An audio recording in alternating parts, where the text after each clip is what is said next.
Hello everyone, कैसे हो आप लोग। आई होप आप सभी अच्छे होंगे। और बच्चों, अगर बात की जाए ग्रेविटेशन की, आज सेकंड सीरीज है जिसमें पिछले हम लोगों ने 10 न्यूमेरिकल्स कर रखा है। आज फिर 10 न्यूमेरिकल देखेंगे, काफ़ी अच्छा इंपॉर्टेंट न्यूमेरिकल। और हाँ, ये सबसे इंपॉर्टेंट बात ये है अपने सीरीज में कि टॉपिक वाइज है। आप उस टॉपिक को पढ़ करके भी ये सारे न्यूमेरिकल्स अटेम्प्ट कर सकते हो। ठीक है, तो अगर बात की जाए कि क्या अभी से आपको तैयारी स्टार्ट कर देनी चाहिए, भाई जो भी टारगेट है आपका उस पर फोकस अभी से करो। ये सारे ऑब्जेक्टिव न्यूमेरिकल्स आपको बिल्कुल उस तरीके से हेल्प करेंगे जैसे कि बहुत बड़ी बीमारी हो और सपोज उसके लिए आप दवा ले रहे हो। तो ये समझ लो कि ये जो भी न्यूमेरिकल्स है ना, ये बिल्कुल टॉपिक से रिलेट करके और कुछ पिछले सालों में पूछे गए हुए न्यूमेरिकल्स ही हैं। तो आपको अपने केवल और केवल पढ़ाई पर ध्यान देना है, अदर किसी चीज़ों पर ध्यान ना दो। आजकल बच्चे, आप में से ही काफ़ी लोग अलग अलग नेटवर्किंग साइट पर, यूट्यूब, फेसबुक, इंस्टाग्राम, ये सब चीज़ों पर बिल्कुल ध्यान मत दो आप। ठीक है ना। तो चलिए हम लोग बात करते हैं। हाँ, एक बात आपको याद होगी या फिर आपको पता होना चाहिए कि कड़ी मेहनत आपको वहाँ पहुँचा देती है जहाँ अच्छी किस्मत आपको शायद पहुँचा दे। ठीक है, तो चलिए अपने टॉपिक को स्टार्ट करते हैं, टाइम को वेस्ट न किया जाए। जैसे कि अगर हम लोग बात करें इस न्यूमेरिकल में, 11 नंबर का न्यूमेरिकल है, ऑलरेडी 10 न्यूमेरिकल हो चुके हैं आपके। तो इस न्यूमेरिकल में देखिए पूछ क्या रहा है। आपको कंसेप्ट पता होते हुए भी ये क्वेश्चन कुछ इस तरीके से घुमा देते हैं आपको कि आप सॉल्व करने टाइम पर ऐसा लगता है कि सर ये कहां से आ गया। आप खुद पढ़ के देख लो क्वेश्चन को। The kinetic energy needed to project a body, ध्यान से सुनना, the kinetic energy needed to project a body of mass m from the earth surface to infinity each. ऐसा जनरली कंसेप्ट नहीं पढ़ाया जाता है कि भाई कितनी काइनेटिक एनर्जी रिक्वायरमेंट होगी अगर अर्थ सरफेस से, कहां से, अर्थ सरफेस से प्रोजेक्ट करने पर बॉडी को कहां भेज देना हमें, इनफाइनाइट पर। बट एक बात आपको याद होगा कि आपको ऐसी वेलोसिटी की बात जरूर की जाती है, और वो वेलोसिटी कौन सी कहलाती है? वो वेलोसिटी एस्केप वेलोसिटी कहलाती है। याद है आपको? तो एस्केप वेलोसिटी आपको याद है। अब रही बात कि सर अगर बॉडी हो m मास की, उसको हम एस्केप वेलोसिटी से फेंक दें तो क्या बॉडी इनफाइनाइट पर चली जाएगी? बिल्कुल चली जाएगी। उस समय जब आप उसे फेंकते हो, यानी कि वेलोसिटी देते हो, वेलोसिटी देने का मतलब क्या, उसको आप काइनेटिक एनर्जी नहीं देते हो, देते हो। तो अगर काइनेटिक एनर्जी दे रहे हो तो सिंपल सी बात है कि सर काइनेटिक एनर्जी का फार्मूला आपको ऑलरेडी पता है, क्या होता है बताइए। अगर बात की जाए जस्ट यस, सो अगर बात की जाए काइनेटिक एनर्जी के फार्मूला की बात, जैसे कि मैं बात करूं यहां पर, काइनेटिक एनर्जी का फार्मूला क्या होता है? Half m into v square. But यहां पर अगर हम बात करें कि सर हमें काइनेटिक एनर्जी देना है किसी बॉडी को उस पर्पज के लिए जिस पर्पज पर बॉडी क्या कर जाए, बॉडी इनफाइनाइट पर चली जाए। अगर इनफाइनाइट पर आपको भेजना है तो मैं आपसे पूछूं कि कितनी काइनेटिक एनर्जी देनी चाहिए, तो बेसिकली वेलोसिटी तो सर हमें पता है, कितनी वेलोसिटी होनी चाहिए, वेलोसिटी होनी चाहिए इसके वेलोसिटी के, that is equal to 2 capital G small g sorry r। ये वैल्यू होती है अर्थ सरफेस से किसी बॉडी को एस्केप करने के लिए, फॉर इनफाइनाइट, एट इनफाइनाइट भेजने के लिए। ठीक है ना। तो अगर हम लोग बात करें कि क्या अगर उस पोजीशन पर आपको फेंकना हो तो आपके पास वेलोसिटी, इसके वेलोसिटी दे दोगे आप, राइट। और अगर बात की जाए कि अगर आप इसके वेलोसिटी दे देते हो, बॉडी चली जाएगी। तो काइनेटिक एनर्जी का फार्मूला बेसिकली क्या हो जाएगा? सिंपल सी बात है sir, kinetic energy that must be equal to half m into v e square equal to half m, और वी ई स्क्वायर जब करोगे तो ब्रैकेट में क्या आ जाएगा, 2gr। 2 से 2 कैंसिल आउट, रिमेनिंग क्या बचा, mgr। ये आपका कौन है, काइनेटिक एनर्जी। आई होप आपको ये बातें बिल्कुल समझ में आ गई होगी। तो काइनेटिक एनर्जी की बात अगर आप करो तो क्या आपको इसमें कोई डाउट है? देख लो आप, कोई डाउट हो तो बताओ। Have any doubt? नहीं होना चाहिए ना। चलिए आगे बढ़ते हैं। फिर अगर देखा जाए सेकेंड क्वेश्चन है आपके सामने, अ बॉडी ऑफ मास m मास की बॉडी है, is placed on the earth surface, earth surface पर रखा हुआ है। ठीक है, अर्थ सरफेस पर रखा हुआ है। It is taken from the earth surface to a height h equal to 3r, यानी कि उसको अब उठा के कितने हाइट पर ले जा रहा हूं sir, h equal to 3r। 3r का मतलब क्या है, जैसे मैं बोलूं कि यहां पर आप देखो, यहां पर जस्ट जैसे मैं बोलूं कि यहां पर सपोज अर्थ सरफेस है, ये अर्थ है, राइट, ये अर्थ है, इसके सरफेस पर अगर ये बॉडी है कोई, तो आप बोलोगे सर यहां से इसके बीच की distance that is equal to radius के, बोल सकते हो आप। इस रेडियस के पास ये बॉडी है, इसके पास मास है m, ठीक है। तो इसके पास बेसिकली अगर मैं आपसे पूछूं पोटेंशियल एनर्जी की वैल्यू क्या होगी, तो आप बोलोगे सर पोटेंशियल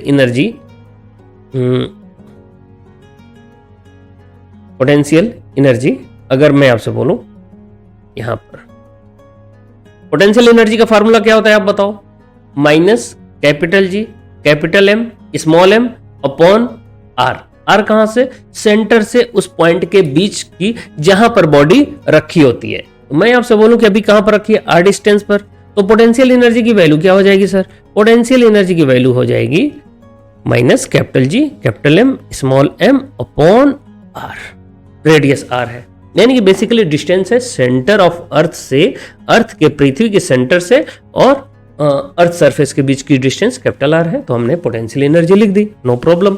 अब यहीं से हमें लेकर के जाना है, कितने हाइट पर लेकर के जाना है, लेकर के जाना है 3r हाइट पर। तो यहां से आप कहां पर ले चलिए, 3r हाइट पर। यहां से सपोज हमने बेसिकली इस सरफेस से हम कितना ऊपर ले जाते हैं सर, 3r हाइट, ठीक है ना, इसकी वैल्यू कितनी है h। यहां पर अब आप बॉडी को लेकर के गए, m मास की बॉडी को, राइट। मैं आपसे पूछूं कि अब पोटेंशियल एनर्जी कितनी हो जाएगी इस केस में। अच्छा, इसको पहले वाले को इनिशियल अगर बोल दूं तो लास्ट वाले को, यानी कि 3r हाइट ऊपर ले जाने पर जो पोटेंशियल एनर्जी होगी उसकी वैल्यू क्या होगी, minus capital G capital M small M upon में सेंटर से डिस्टेंस उस पॉइंट का। तो सेंटर से डिस्टेंस कितनी है, आप देखो, आप 3r तो आप ले गए ऊपर और पहले से रेडियस है ही, यानी कि इस लोकेशन से और पॉइंट मास के बीच का डिस्टेंस, एम मास जो बॉडी है उसके बीच का डिस्टेंस कितना हो जाएगा, 4r, राइट। आगे आपसे पूछा है, बेसिकली पूछा यही था कि the change in gravitational potential energy of the body is, यानी कि कितना चेंज हुआ पोटेंशियल एनर्जी, कब, जब अर्थ सरफेस से उठाकर कहां लेकर गए, 3r हाइट ऊपर। तो हमने इनिशियल पोटेंशियल एनर्जी देखा, फाइनल पोटेंशियल एनर्जी देखा, चेंज कितना हुआ, चेंज भी निकालेंगे। चेंज कैसे निकालोगे आप, चेंज के लिए आप देखिए डेल्टा U बोल देते हैं, बेसिकली पोटेंशियल एनर्जी को U से डिनोट करते हैं, ठीक है ना। तो आप इसे क्या बोल सकते हो, U final minus U initial. आपका ये U फाइनल था, सॉरी ये U इनिशियल था और ये U फाइनल था। U फाइनल की वैल्यू रखो आप, minus capital G capital M small M upon में 4r, right, minus U final minus U initial. U initial कितना है, minus capital G capital M small M upon में r। क्या आप हमारी बात समझ पा रहे हो, देख लो ध्यान से, आई होप इतनी बातें आपको क्लियर होगी। अब इसमें अगर मैं बात करूं तो आप क्या करोगे, इसमें से घटाओ, यानी कि कितना बचा, minus capital G capital M small M upon में 4r, माइनस माइनस मिलके क्या हो जाएगा, plus capital G capital M small M upon में r। सब्ट्रैक्ट करो, बेसिकली जोड़ो घटाओ, आप खुद देखो, इसमें से कॉमन आप कुछ कर सकते हो, capital G capital M small M upon r common कर सकते हो। ब्रैकेट में क्या आएगा, -1 अपॉन 4 और इधर +1, तो ब्रैकेट में 1 प्लस, या फिर आप ऐसे बोल सकते हो 1 - 1/4 ब्रैकेट के अंदर। तो आप फाइनल सॉल्व करोगे तो क्या आ रहा है आपके पास, capital G capital M small M upon में r है, और ये ब्रैकेट में क्या आ जाएगा, 4 1 - 1/4। तो आप 1 - 1/4 को अगर सॉल्व करो, इसे हम ऐसे भी लिख सकते हैं ना, इस पूरे पार्ट को हमने 1 को पहले लिख दिया, -1/4 कर दिया, नो प्रॉब्लम। 1 - 1/4 यानी कि 4 क्रॉस मल्टीप्लाई करो, 4 - 4 यानी कि 3/4 बेसिकली। तो आपके पास फाइनल आंसर कितना आ गया 3/4 capital G capital M small M upon R. I hope you are getting my point. क्या आपको ये बात समझ में आ गई? तो चेंज इन पोटेंशियल एनर्जी का मतलब क्या हुआ कि आपके पास पहले पोटेंशियल एनर्जी कितनी थी, फिर जब कुछ हाइट और ले गए फिर वहां पोटेंशियल एनर्जी कितनी हो गई। तो सर ये जो पोटेंशियल एनर्जी पहले यहां पर थी, अब यहां से आप यहां ले गए, तो यहां फाइनल हुआ, यहां इनिशियल हुआ, फाइनल वाले में से इनिशियल को घटा दो, क्या आ जाएगा चेंज इन पोटेंशियल एनर्जी।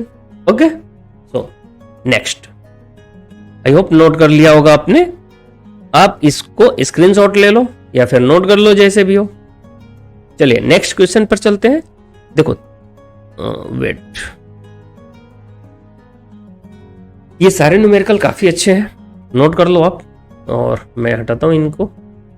चलिए, escape velocity on a planet is VE, यानी कि अगर प्लेनेट के ऊपर देखो आप तो इसके वेलोसिटी की वैल्यू जो होती है वो कितनी होती है, आपको पता है?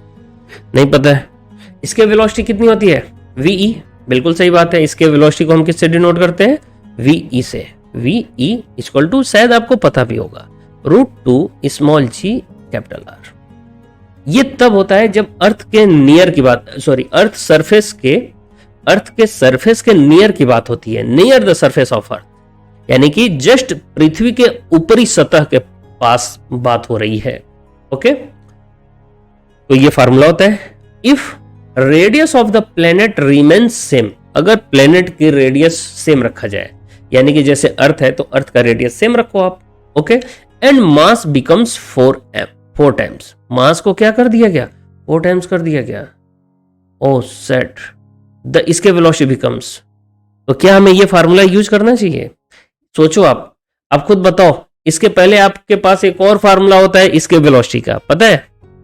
नहीं, चलो वो हम फार्मूला आपको दिखाते हैं कैसे आप फाइंड करते थे, बेसिकली कहां से आता था ये हम समझते हैं। जैसे मैं बोलूं आपसे कि मान लो ये अर्थ है, एक और फार्मूला होता है वो हम पूरा प्रूफ कर देते हैं।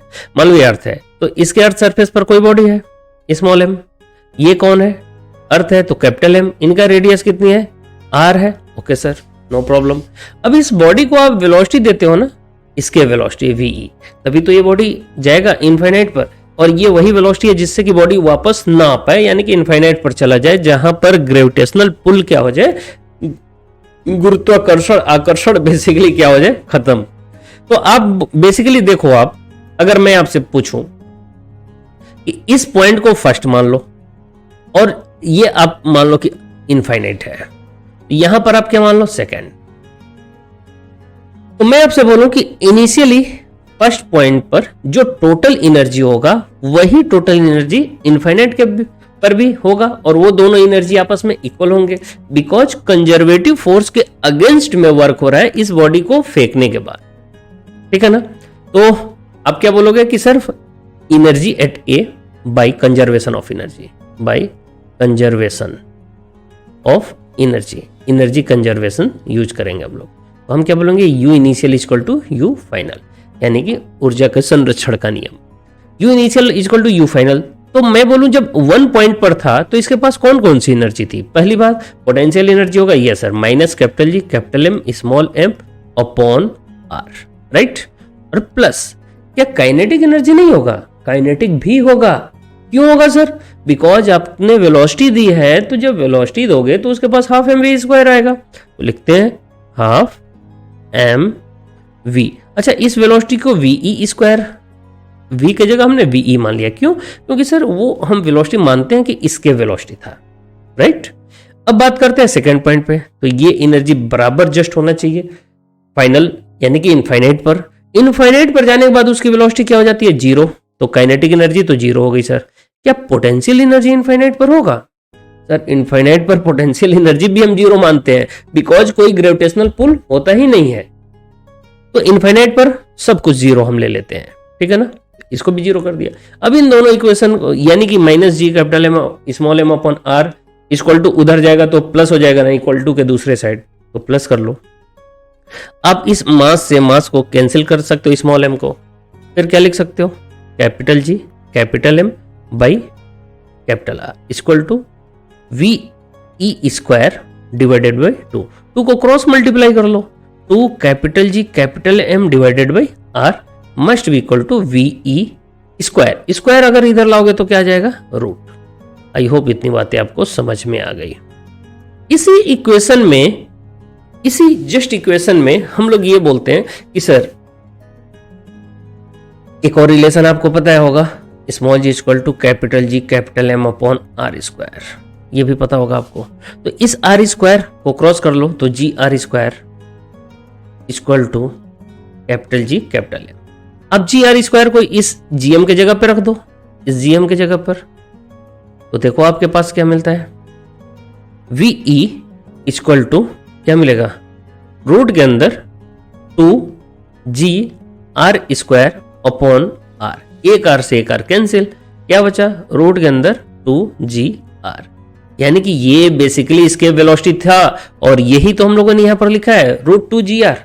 तो सर कौन से वाले फार्मूले का यूज करूं, हमारे पास दो फार्मूले हैं। एक तो सर ये फर्स्ट फार्मूला जिसके बाद ये सेकंड प्रोड्यूस हुआ था यानी कि बना था। तो पहले फार्मूले में आपने देखा कि प्लेनेट हो चाहे अर्थ हो, जहां से आप बॉडी को फेंकते हो, तो उसका मास पर भी डिपेंड करता है इसके वेलोसिटी। लेकिन जिस ऑब्जेक्ट को आप फेंकते हो, याद रखना, उसके मास पर डिपेंड नहीं करता है, बिकॉज इस पूरे फार्मूले में आपको कहीं पर भी आपको बेसिकली स्मॉल एम की वैल्यू नहीं है, यानी कि इसके वेलोसिटी स्मॉल एम पर डिपेंड नहीं करता है, जिस ऑब्जेक्ट को आप फेंकते हो उस पर डिपेंड नहीं करता है। तो आपके पास दो फार्मूले हो गए ना। तो चलिए अब बात करते हैं, इधर को रफ करता हूं, आप नोट कर लेना, स्क्रीनशॉट ले लो।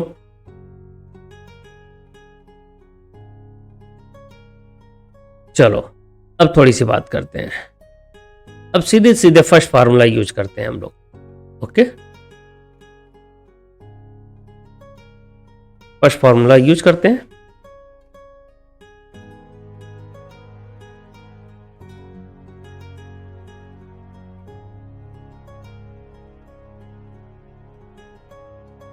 देखिए फर्स्ट फार्मूले क्या था, basically v e equal to root 2 G M by R, ये फार्मूला था आपका। ठीक है, अब इसमें हम लोग बेसिकली पुट करते हैं सारी values. Capital G universal gravitational constant है, capital M mass of planet और अर्थ, अर्थ से फेंकते हो तो अर्थ है, रेडियस आर कौन है, रेडियस है किसका, अर्थ का। तो बेसिकली अब बात करते हैं कि क्वेश्चन पर आते हैं, if radius of the planet remains same, radius same रखना है, and mass become 4 times, mass को क्या कर दिया 4 टाइम्स, तो v e equal to 2 G M upon R, equation number first मान लो, और नेक्स्ट वी ई डैश बोलो कब, जब इसने मास को क्या कर दिया 4 टाइम्स, तो 2 जी और 4 एम, ये मास पूरा इसके अंदर, okay, upon R, equation number 2। Are you getting my point? क्या आपको ये बात समझ में आ रही है? समझ में आनी चाहिए। अगर कोई डाउट हो तो आप कमेंट बॉक्स में बता सकते हो, आप पूछ सकते हो, मैं दोबारा बताऊंगा। ओके, क्या कमियां भी आ रही है वीडियो के अंदर वो भी आपको बताने हैं। ओके, सो अब आपसे पूछ रहा है कि द इसके वेलोसिटी बिकम्स कितना हो जाएगा अगर मास को 4 टाइम्स कर दिया गया। दोनों इक्वेशन को क्या कर दो आप, डिवाइड कर दो, क्या कर दो, डिवाइड, दोनों इक्वेशन को डिवाइड कर दो। तो आप देखो थोड़ा ध्यान से, अगर देखो आप तो ये वी ई डैश जो है वो क्या बन जा रहा है, v e dash equal to, यहां पर 4 आ गया था ना, इस 4 को अगर बाहर करते हो तो 2 आ जाएगा, और बाकी बातें सेम अंदर की तरफ 2 capital G capital M by R. इसी इक्वेशन को सेकंड मान लो, क्या दिक्कत है? पहले वाले में ही हमने क्या किया, केवल 4 को बाहर किया, 4 को बाहर किया तो 2 बाहर आया, बाकी 1 एंड 2 को डिवाइड करने पर आप देखो ध्यान से, ये कैंसिल, ये पूरी बात कैंसिल, तो क्या बचा basically v e upon v e dash that must be equal to 1 upon 2, कितना आ गया 1/2, ठीक है ना। तो 2 को क्रॉस मल्टीप्लाई करो तो वी ई डैश की वैल्यू क्या आ गई 2 वी ई। अरे आया कि नहीं समझ में? आई होप आ गया होगा।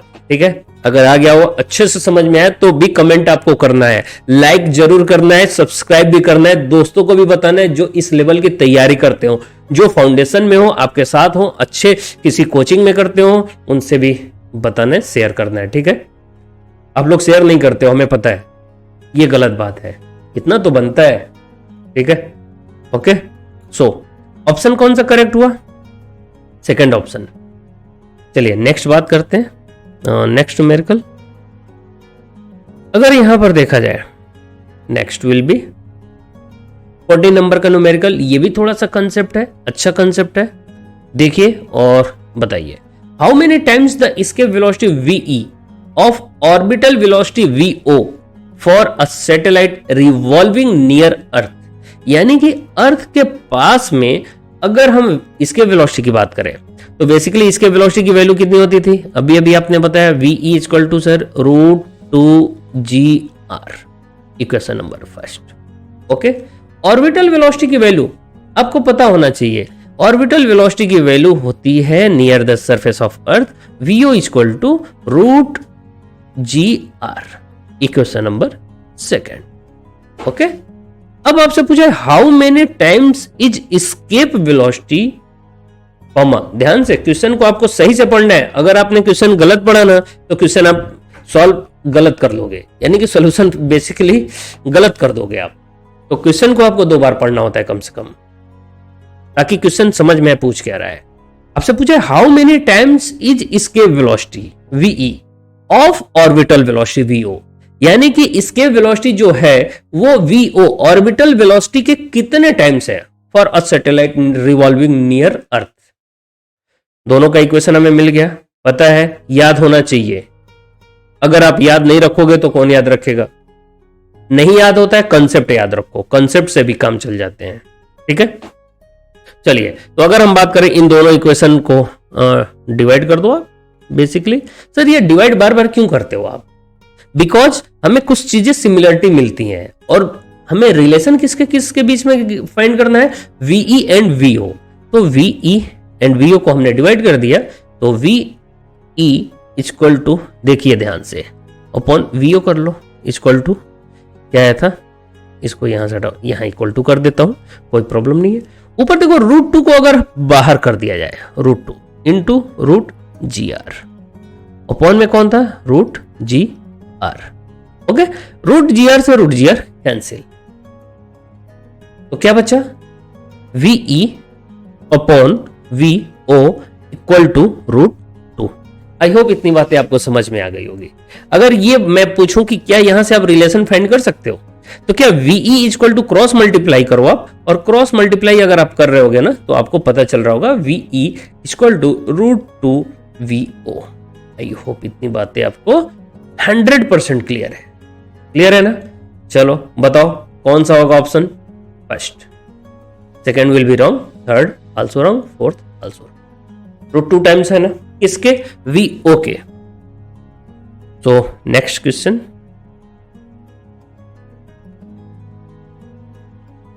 फिफ्टीन नंबर का क्वेश्चन करते हैं। ये भी काफी अच्छा न्यूमेरिकल है। और a satellite moving in an orbit, जो हिंदी वाले हैं हिंदी पढ़े, कोई उपग्रह अपनी कक्षा में पृथ्वी के चारों ओर घूम रहा है। ठीक है भाई, घूमेगा ही। उसकी गतिज ऊर्जा तथा स्थितिज ऊर्जा का अनुपात बताओ।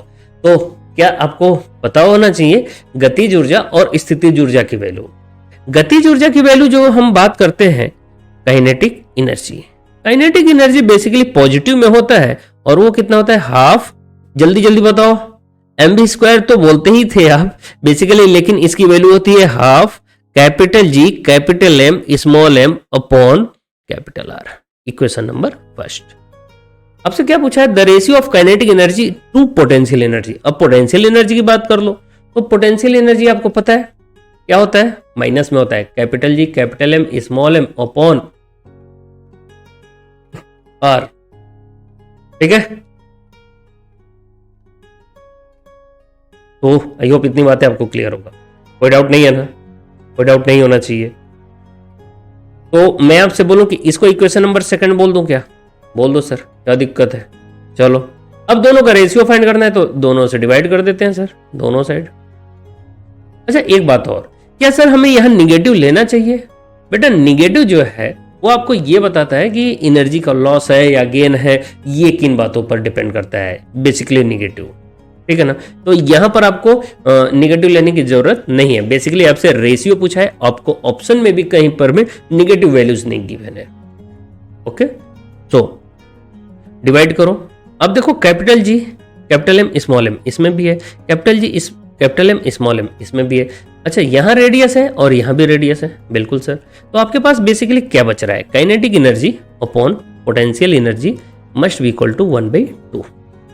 बेसिक सा, बहुत ही आसान सा क्वेश्चन है ये आपके लिए, बट ऑब्जेक्टिव में आपका प्रैक्टिस न होने की वजह से ऐसा क्वेश्चन आप देख करके डर जाते हो।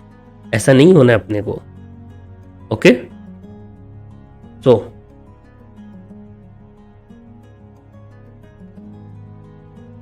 नेक्स्ट न्यूमेरिकल आपके सामने topic change, motion of satellite.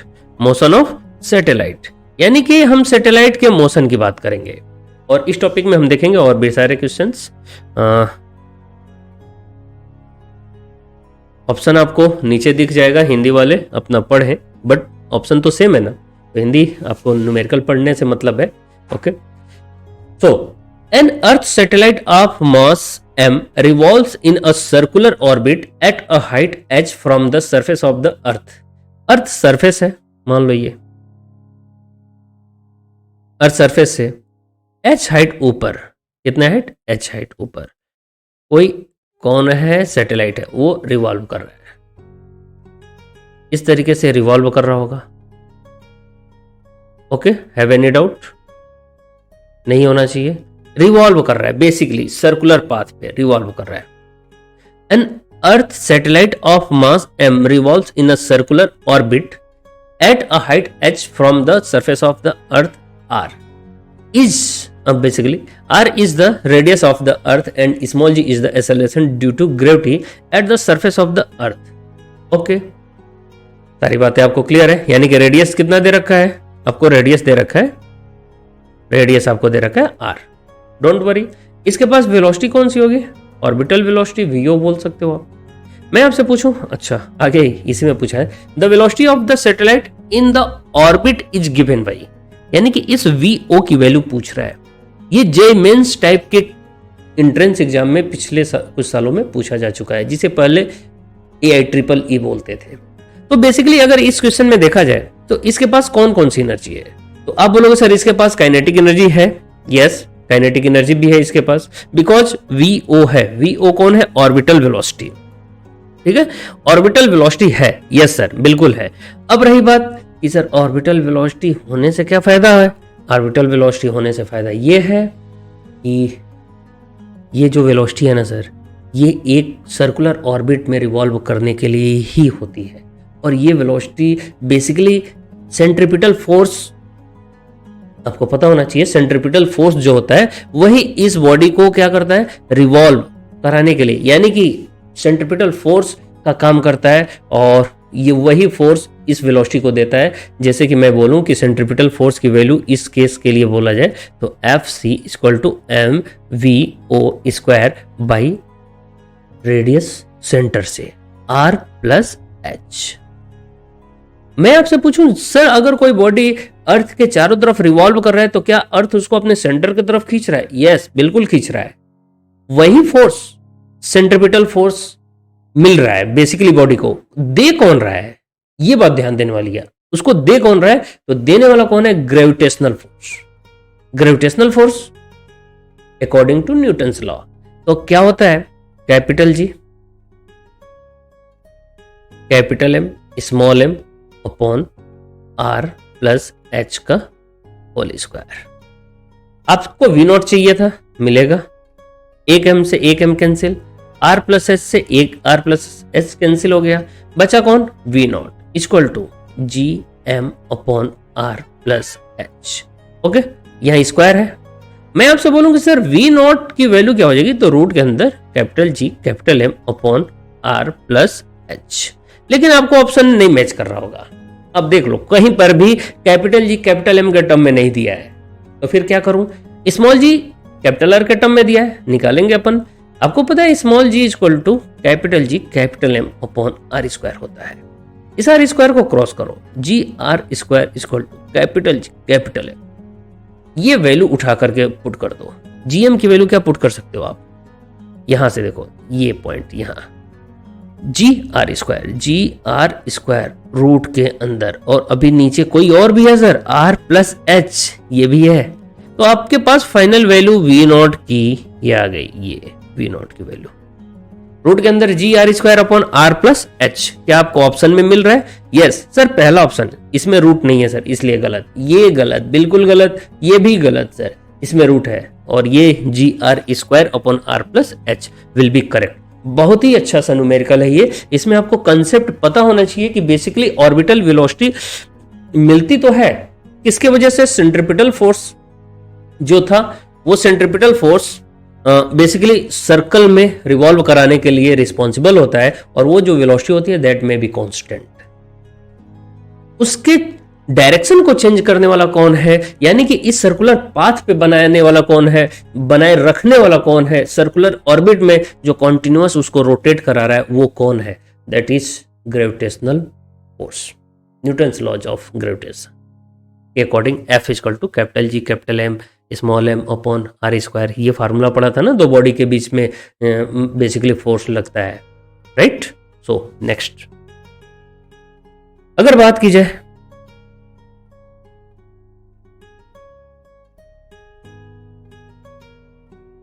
Seventy number, बहुत ही अच्छा सा numerical. Two satellite A and B go round a planet P in circular orbits having radii 4r and r respectively. यानी कि बेसिकली कोई प्लेनेट है P जिसके चारों तरफ सर्कुलर ऑर्बिट में दो सैटेलाइट हैं A और B, वो दोनों क्या कर रहे हैं, रिवॉल्व कर रहे हैं। हो सकते हैं रिवॉल्व कर सकते हैं, जैसे मैं बोलूं यहां पर मान लो कि ये एक ऑर्बिट है, सॉरी प्लेनेट है, इसके चारों तरफ एक ने जो कि A था वो 4r रेडियस, यानी कि यहां से सेंटर से प्लेनेट की और इसके बीच की डिस्टेंस कितनी थी, 4r, और ये क्या कर रहा था, रिवॉल्व कर रहा था। तो इसके पास वेलोसिटी कितनी रही होगी, समथिंग कुछ होगा। If the speed of the satellite A is 3v, हाँ ए की जो वेलोसिटी या फिर स्पीड बोलो, स्पीड ही बोलेंगे बिकॉज डायरेक्शन हर जगह चेंज हो रहा है, तो कितनी है, 3v। अब दूसरी बात करते हैं, सेम प्लेनेट से r डिस्टेंस पर एक और बॉडी है, एक और बॉडी है, वो बॉडी बेसिकली किस वेलोसिटी से जा रही है, Two satellites A and B go round or planet P in circular orbits having radii 4r and r respectively। यानी कि दो प्लैनेट्स थे, एक A था दूसरा B था। B कितने रेडियस पे जा रहा था, r पे, और A किस पे जा रहा था, 4r पे। ये बात आपको क्लियर हो रही है ना। तो मैं आपसे बोलूं यहाँ पर रेडियस r है और इसकी वेलोसिटी कितनी है, पता ही नहीं है सर, इसको तो पता नहीं है। If the speed of the satellite A is 3v, speed है बेसिकली 3v दे रखा है, the speed of the satellite B, B किस सैटेलाइट की स्पीड पूछ रहा है, बी क्वेश्चन मार्क। अब आप बताओ क्या करोगे, ये बेसिकली है कौन सी वेलोसिटी, ये कौन सी velocity, orbital velocity. Orbital velocity अभी अभी हम लोगों ने पढ़ा है, अभी अभी हम लोगों ने पढ़ा है बेसिकली। तो ऑर्बिटल वेलोसिटी की अगर बात की जाए तो आपने अभी अभी पढ़ा है just v o equal to root का g capital M by r। Okay, ये फार्मूला होता है, जनरल फार्मूला। अब a के लिए बात कर ली जाए sir, v a equal to क्या लिखोगे, रूट का capital G capital M upon 4r, equation number first. अब बात करते हैं v b की, सेकंड के लिए, तो रूट का capital G capital M upon में r, बिकॉज इसकी रेडियस कितनी है, इसकी रेडियस कितनी है, r, तो r हमने ले लिया। दोनों इक्वेशन को ध्यान से देखो आप, कुछ चीजें सिमिलर मिल रही हैं, कुछ चीजें हो सकती हैं अलग भी हो। जैसे मैं बोलूं यहां पर सर 4 आ रहा है, इस 4 को बाहर क्यों नहीं कर लेते हो आप, बाहर करने से क्या फायदा होगा, बिकॉज ये बाहर आ जाएगा तो अंदर वाली सारी चीजें दोनों इक्वेशन में सेम मिल जाएंगी। तो आप देखिए v a की वैल्यू कितनी आ गई, 1/2 रूट का capital G capital M by r। v b की वैल्यू कितनी है, रूट का capital G capital M divided by r। दोनों इक्वेशन को डिवाइड कर दो, va अपॉन vv की वैल्यू कितनी आ गई, va upon vb just equal to 1/2। यानी कि vb आपको चाहिए ना, vb सेकंड की वेलोसिटी, तो सेकंड की वेलोसिटी क्रॉस मल्टीप्लाई कर लो, तो vb इस साइड चला गया तो दूसरे साइड 2 क्रॉस हो जाएगा तो 2va हो जाएगा 2va। आई होप आपको इतनी बातें समझ में आ गई होगी। तो इसमें ऑप्शन आपको मैच कर रहा है क्या, देख लो आप, अच्छा VA कितनी थी सर, VA कितनी थी, VA कितनी थी, सॉरी थोड़ा सा एक पॉइंट और छूट गया सर, VA थी 3V, तो VB equal to 3 into 2 6V, ये आपका फाइनल आंसर होगा। VA के टर्म में नहीं, V के टर्म में आपको बताना था इनिशियल A वाले की वेलोसिटी के रिस्पेक्ट में, यानी कि पहले वाला 3V से जा रहा था तो दूसरे वाला कितने से जाएगा, तो कितने से जाएगा 6V से, तो cross answer is correct. It is wrong, it's also wrong, it's also wrong. I hope इतनी बातें आपको क्लियर है। कोई डाउट हो तो आप पूछ लो, कमेंट आपको करने हैं अगर डाउट हो तो, ठीक है ना। बाकी दोस्तों से भी लाइक और सब्सक्राइब करना ना भूलें, है ना। चलो आगे बढ़ते हैं, फालतू की बातें हैं सर, काम की बातें हैं, तभी तो नोटिफिकेशन आपको बार बार मिलता रहेगा। अगला टॉपिक क्या है आपको भी बताना है, किस टॉपिक पर आप चाहते हो न्यूमेरिकल सर, इस टॉपिक का प्रैक्टिस करना चाहते हो न्यूमेरिकल का, ठीक है। So next will be 80 number, Kepler's second law regarding constituency. Basically ये न्यूमेरिकल थोड़ा सा इंपॉर्टेंट है, इसको आपको केवल लर्न रखना है माइंड के अंदर अपने, यानी कि इसको आप अपने इसमें इन कर लेना, ठीक है। जैसे क्वेश्चन क्या बोल रहा है, Kepler's second law regarding constituency of areal velocity. Basically याद होगा आपको, केपलर्स सेकेंड लॉ में हम लोग एरियल वेलोसिटी देखते थे। एरियल वेलोसिटी हमेशा सेम होती है, एरियल वेलोसिटी यानी कि एरिया को कवर करने वाली वेलोसिटी, एरिया को equal area in equal time interval के लिए जो वेलोसिटी होती है उसे हम लोग एरियल वेलोसिटी बोलते हैं, और वो हमेशा आपस में सेम होती है। Of a planet is a consequence of the law of conservation of, यानी कि कौन से लॉ ऑफ कंजर्वेशन को फॉलो करता है यहाँ पर। जैसे हिंदी में क्या लिखा है, किसी ग्रह के क्षेत्रीय वेग की स्थिरता के संबंध में दिया गया केपलर का द्वितीय नियम किसके संरक्षण का उदाहरण, क्या संरक्षित होता है उस केस में। तो आप पहले तो बोलोगे कि सर जो बॉडी है जो प्लेनेट के चारों तरफ रिवॉल्व कर रहा है, बेसिकली कौन रिवॉल्व करता है, तो आप बोल सकते हो सैटेलाइट रिवॉल्व कर रहा है प्लेनेट के चारों तरफ, यानी कि एंगुलर वेलोसिटी की बात करते हो, थोड़ा थोड़ा दिमाग में चलता है। और अब फाइनली याद रखो कि सर एंगुलर मोमेंटम, क्या चीज, एंगुलर मोमेंटम। तो एंगुलर मोमेंटम हमेशा और हमेशा कांस्टेंट होता है according to Kepler's second law के अकॉर्डिंग आप प्रूफ भी कर सकते हो, और यहां पर हम लोग बेसिकली बात करेंगे, केवल और केवल याद रखेंगे, प्रूफ की बहुत ज्यादा जरूरत नहीं पड़ती है इसमें आपको। आप सीधे याद रखो कि सर केपलर सेकंड लॉ में कौन सा कंजर्वेशन होता है, तो angular momentum, right. So next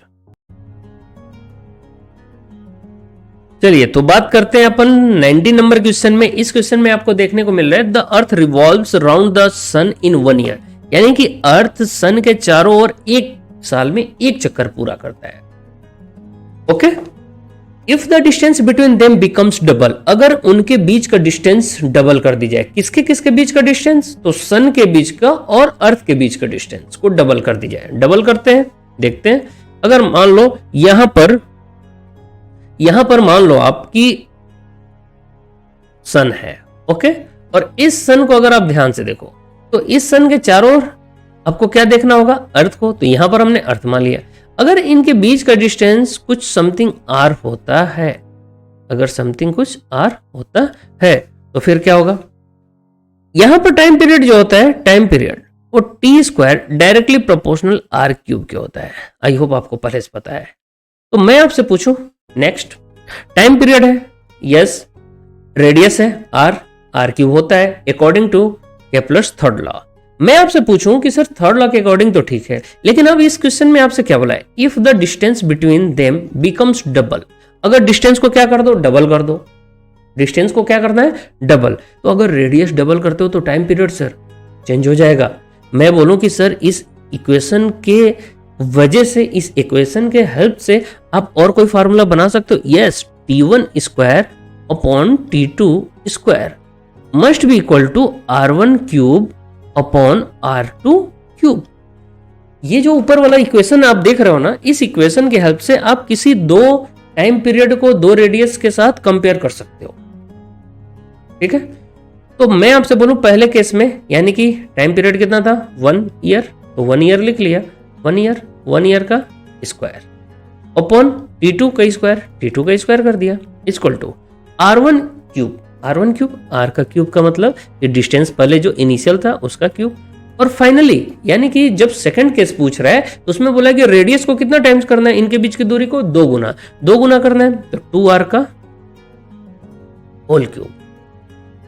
I hope इतनी बातें आपको क्लियर होगी।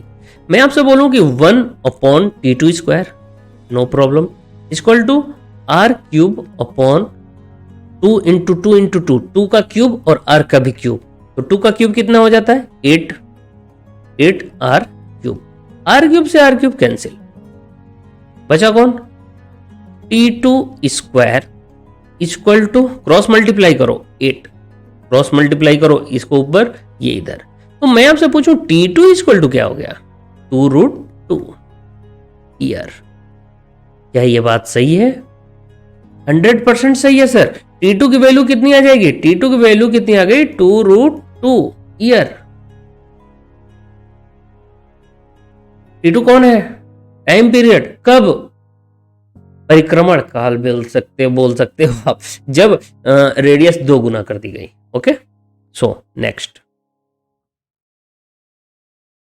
अगर अब इस टाइप का एक न्यूमेरिकल और देखा जाए, जिस न्यूमेरिकल में हम लोग ये समझेंगे कि भाई ये थोड़ा सा न्यूमेरिकल अच्छा है बट आप देख करके डर जाओगे, और गारंटी मैं दे रहा हूं कि अगर मैं आपसे बोल दूं ये न्यूमेरिकल आप अपने मन से करके दिखाओ तो ये आप गलत भी कर दोगे, इसकी भी गारंटी है मेरी। श्योर है कि आप अपने मन से पहले आप इसे पढ़ो, ट्राई करो, फिर सोल्यूशन देखो, रोको, देखो, फिर आगे बढ़ो। बेसिकली ट्राई करो रफ में, ठीक है, फिर आगे बढ़ो, फिर देखो मैं क्या इसको सॉल्व करता हूं, कैसे सॉल्व करता हूं। क्वेश्चन को पढ़ो। The period of moon rotation around the earth is nearly 29 days.